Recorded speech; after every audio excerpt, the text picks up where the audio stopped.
Butler was awarded an unofficial title in 1924, another one in 1929, but here tonight at Lucas Oil Stadium, the Bulldogs a chance for their first official NCAA men's basketball title. Hey, how are you folks? Jason Horowitz, glad to be alongside CBSSports.com's Gary Parrish, CBS College Sports' Steve Lappas, as we continue with Destination Indianapolis, presented by the all-new Infinity M. Of course, Duke, well, a chance for their fourth title under Mike Krzyzewski, and that's standing in the way of Butler. And, you know, Gary, the thought all week and with every single game that Butler has played is they will have been outmanned in the middle. They can't stop Syracuse in the middle. They can't stop Kansas State in the middle. Michigan State's going to kill them. It hasn't happened. So why are we thinking that they can't handle Duke in the middle? I'm not sure. I mean, they were outmanned against UTEP in the middle. So this isn't anything new, these storylines. I think what happens now is people tend to remember what we just saw. And what we just saw was Duke look incredible against West Virginia Saturday night, and Butler struggle offensively. We draw from that. Butler has no chance. And let's be honest, if Duke shoots the way it shot the other night, Butler has no chance.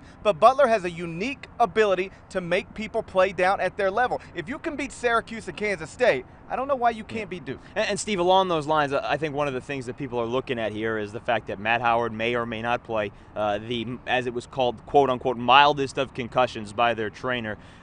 But he's been in foul trouble a lot. He hasn't been on the floor a lot. What type of difference will it make if he is or is not on the floor? Well, I'll say this first. I think that's where Brad Stevens has done an unbelievable job, because he's kind of juggled this foul trouble. He's been in foul trouble all the time, and I know I said it myself, that if Matt Howard gets in foul trouble against Michigan State, they're dead, because Michigan State has such a great front line. Well, guess what? They weren't dead. So obviously they've been able to juggle that. There's no question that, in my opinion, they need a great game out of Matt Howard tonight, because I think their big three of Haywood, Mack, and Howard all have to play well for them to have a chance in this game. And Matt can't have dehydration issues like he did in the game against Michigan State. Along those lines, Steve, you know, people look at, as Gary said, what you did recently, and what Duke did was shoot the lights out. What Butler did was go 10 minutes without a field goal and still win that ball game.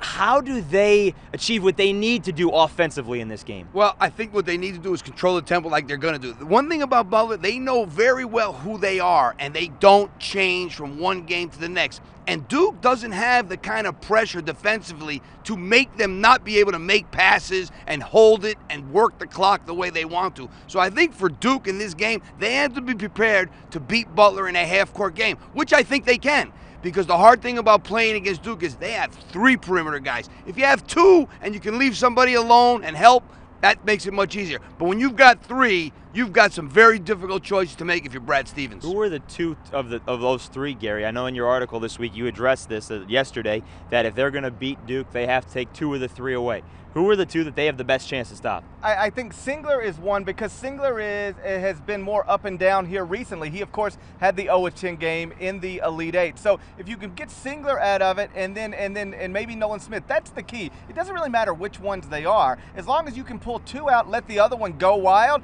that's the way you beat them. That's the way Georgetown did it. That's the way Wisconsin did it. If you can just hold two of them down, make them take bad shots or miss good shots, then you're in good shape. But if two of them get going and the other night all three of them get going, forget about it. They'll beat anybody. And we've seen that. John Shire couldn't go against one of the games this tournament. They were able to win. Kyle Singler, as you mentioned, against Baylor, they were able to win. All right, let's pick it. Steve, you start. Gary, you go next. Who wins the national championship? Well, I'm going to make the easy pick and go with Duke. Those three guys are very difficult to stop. And as Gary said, I think if two play well, it's going to be hard for Butler to win this game. Plus, Butler's margin of error is much small. If Shelvin Mack or Gordon Hayward or Matt Howard don't play well, I think it's going to be difficult for them to score enough points, because I can't believe, Gary, that this score is going to be in the 50s. Now, I know every team they've held in the 50s. If they hold Duke in the 50s, they deserve to win the national title. They won't hold Duke in the 50s. They got to try to keep it in the 60s, though, mid-60s, low 60s. Look, it reminds me a little bit of like what Tom Izzo said last year on this day or the day before the game. He said, listen, if North Carolina plays well, we're going to lose. But what we're going to try to do is make them not play so well, and we'll play well, and then we'll see what happens. If Duke plays well, Duke wins the national championship. But again, Butler has a unique ability to pull people back down to their level. I'll take Butler. Why? Because what fun is it to pick against Butler at this point? Hey, you right. might as well pick against Santa Claus and the Easter Bunny. It's the best story going, and if it could finish off, it'd just be a tremendous, tremendous storybook thing. Along those lines, thanks for the Easter basket yesterday. It was very nice of you. We'll see how it all plays out Monday night on CBS and, of course, on March Madness on demand as well. That'll do it for Destination Indianapolis, presented by the all-new Infinity M. And don't forget to go to cbssports.com/memorabilia. Sign up for your chance for the Inspired Coaches Sweepstakes. Win an autographed basketball by all 4 inspired coaches. For Gary Parrish and Steve Lappas, I'm Jason Horowitz. Take care, folks.